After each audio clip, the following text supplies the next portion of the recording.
I know we're squeezing it all a little bit in an hour, but I hope that it's interesting enough for you. And Chris, good luck with your slides. Thank you very much, Dirk. Ladies and gentlemen, I'm very grateful to the Cape Town International Convention Centre and Dirk for inviting me up here this afternoon to share a few thoughts with you. I'm also grateful for Dirk for showing a long list of reasons why I did this bid, because up until this afternoon I've been totally clueless on that question. So we've successfully bid for the 6th World Congress of Pediatric Cardiology and Cardiac Surgery in 2013, some way ahead. My slide advancer is not working. Can I get some? There we go. Thank you. So I had the privilege of bidding twice for this Congress, once successfully last year, and once in Washington, D.C. the year before. That's a long story. I won't go through that with you. But there are many, there are, on the face of it, many very good reasons for conferences to come to Cape Town. And these are some of the things that we told our International Steering Committee. We've got a great city, the most beautiful city in the world. It's accessible. This is all the spin. It's accessible, easy to get to from across the continent. It's fun, it's exciting, it's vibey. It's sophisticated, it's technologically mature, things work. We've got a strong and proud and powerful history in biomedical science and medicine. The University of Cape Town's been honoured with 4 Nobel Prizes. We've got a great event city. World Cups stretching all the way back to 1995, and of course, the World Cup next year, football. We've got a wonderful convention centre about which all of you know, but it was our duty to tell the steering committee all about Cape Town and our convention centre. And of course, we've got brilliant hotels that people can stay in. We've got this big Congress city. We've got this incredible CV of events which Dirk Elzinga and the team have managed to bring to Cape Town over the last 3 years. An astonishing track record, the highlight of which was with the World Diabetes Federation with 12,000 delegates in 2006. Magnificent hotels, so much to do in way of tourism, it's really quite overwhelming, the options and opportunities that we can offer to people coming to our city.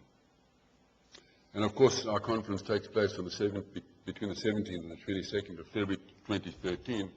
This here is a weather forecast for Sunday, the 17th of February 2013, and you can see that we're dry and quite warm down here in the Southern Hemisphere.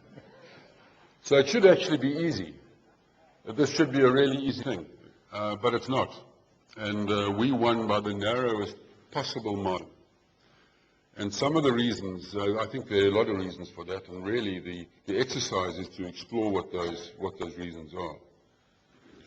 Fundamentally, there are reasons that are particular to our organization, the Pediatric Cardiac Society of Africa, and then there are reasons over which we have no control whatsoever.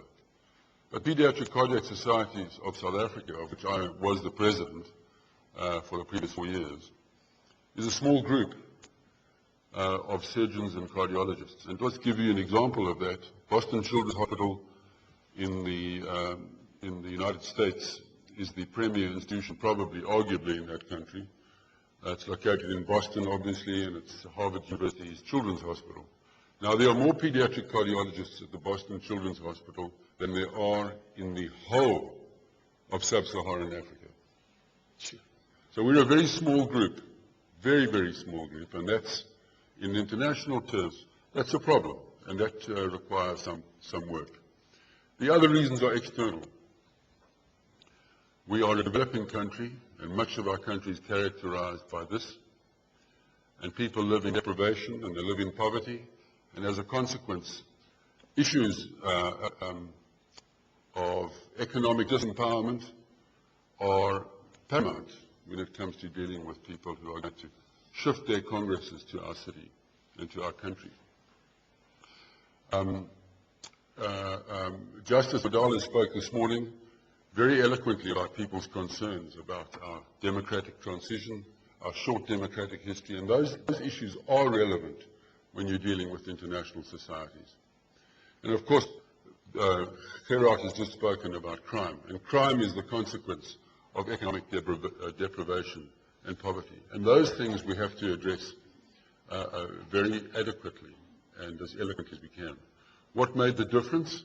And I think perhaps this is what you want to hear, really. We put together 3 years ago what we called then the steering committee for the bid, and has grown and developed into a very powerful organizing committee. And the message here is be organized. And that's certainly the message that we've carried home over the last 2 or 3 years. You're there to organize. Some people do more work than others, but everyone participates. There was no money for our bid, so we raised 400,000 rand to finance our own bid.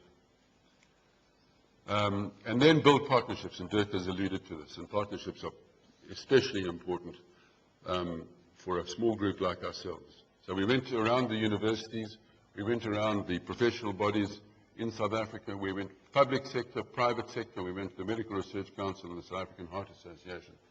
South African Heart Association gave us money. No one else on this slide was prepared to give us money, for obvious reasons.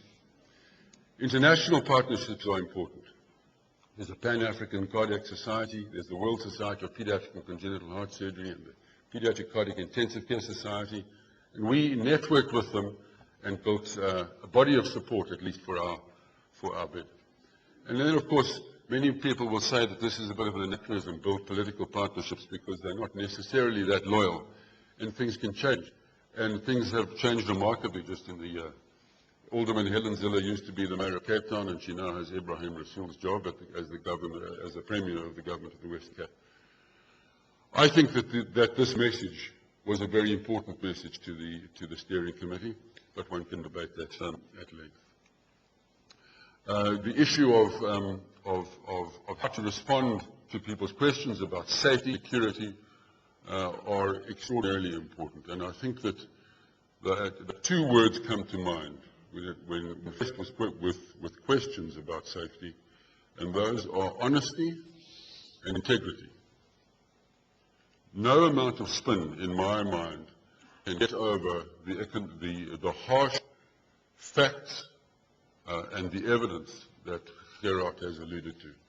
We did have as to help us, the honest evidence of the Cape Town Partnership, which of course has put a massive amount into securing the safety of our urban environment.